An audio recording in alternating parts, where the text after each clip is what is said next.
Okay, so today I'm overloading you with one more topic, but it's very short and it's very easy because it's very easy, it's very colorful, it's simple, very simple, simple topic. So let's look at the types of bracts. So what are bracts? These are specialized leaves from the axis of which the flower they will develop. Okay, these bracts are nothing but it's a leaf. Okay, like see there, these are a cluster of leaves from which the flower will develop.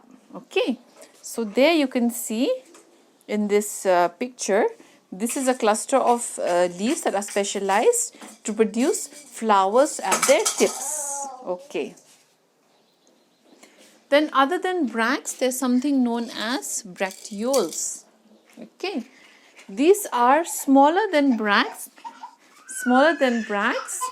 and they could be thin or scaly that they develop on the flower in stalks between the bracts and the calyx. So these are in between. Okay, bracteoles are in between the bract. This is the bract.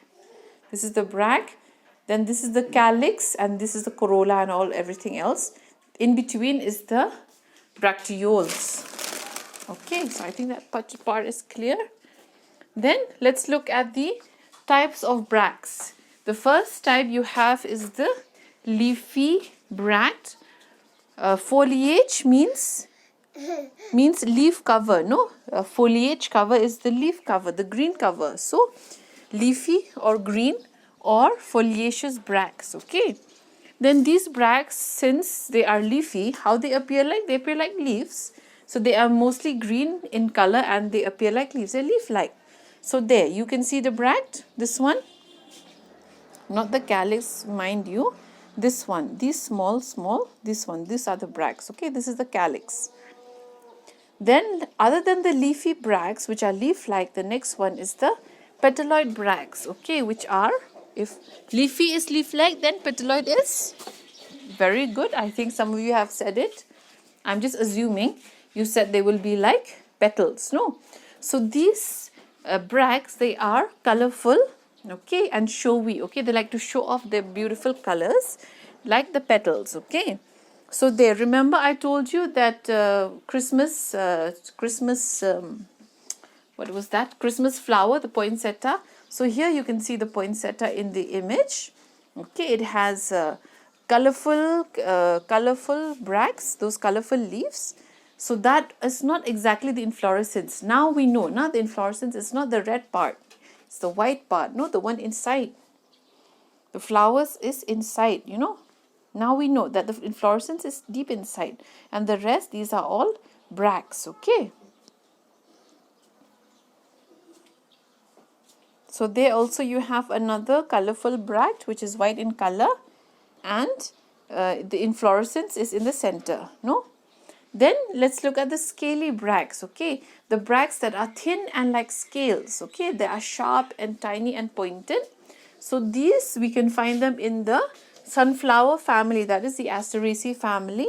So you could see the florets and you can see the bracts, okay. These long structures, this is the bract, okay. That's scaly bract. Then you have a spathy bract. Remember that baby in a blanket, the one, spadix. So this one is the one which contains the inflorescence. Remember, you had what, male or female up, and then which one, male or female down? You had the female up and the male down. No, I have confused myself. I've forgotten. Anyway, so I could have done this way, no? Oh, so stupid of me. Okay, let it be. Since we are done, it takes time this way anyway. Well, so much time. Done. Okay, so these bracts, they are large and thick and fleshy and both shape. So we call them as spathe. Okay, so this one, remember that blanket of the baby, it is the spathe, that is their bract, which is spathy-like. Then also in the maize, these are, the covering is your bracts, because this one is an individual flower, no, isn't it? because each seed comes from a flower. Okay. Then let's see what comes next. This is also another spathy bract. This is that banana, Musa paradisica. This is the coconut, which is the spathy bract again. This one is a giant spathy bract. Then an involucre of bracts. Involucre is like a group of bracts. Okay, these are green leafy bracts present in one or more whorls. Okay, at the base of the flower or the inflorescence. This is in one whorl. Oh, it's 1 minute. How can I?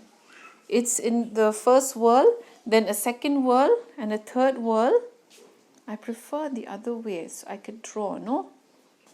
Okay, this is in one whorl, then inside is another whorl. Okay, whorl means it comes from the same place, then another whorl means they come from the same place, then another whorl they come from the same place. Okay, so they are in many whorls. Then remember the spikelet. So these are nothing but the glumes, no? These are nothing but the bracts, that are the glumes, the lemna and the palate. So let's see in detail.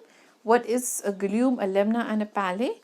Glume, they are the non-flowering bracts. They are stiff, dry and scaly and found at the base of the spikelet inflorescence. Okay, so remember the spikelet inflorescence. So the flowering bract, okay, in the spikelet inflorescence is the lemna and a bracteole called as a palate, which fits within the lemna. So remember, bracteole was in between calyx and the bract. So that is your lemna. This is a palate, which is a bracteole. Then an epicalyx. Okay, it is like a bracteole which occurs at the base of the calyx. Okay, so now you can see the epicalyx there in this hibiscus flower, I think. There's the epicalyx, it occurs at the base. Then the cupule, when the bracts they grow together, okay, at the base of the flower to form some sort of a cup, involucre, and later it will surround the nut, it will surround the fruit. This is known as your cupule. Okay, this one we find in your betel nut family, right? Corulus species. Then here we are done, and then I'll upload it now. So thank you.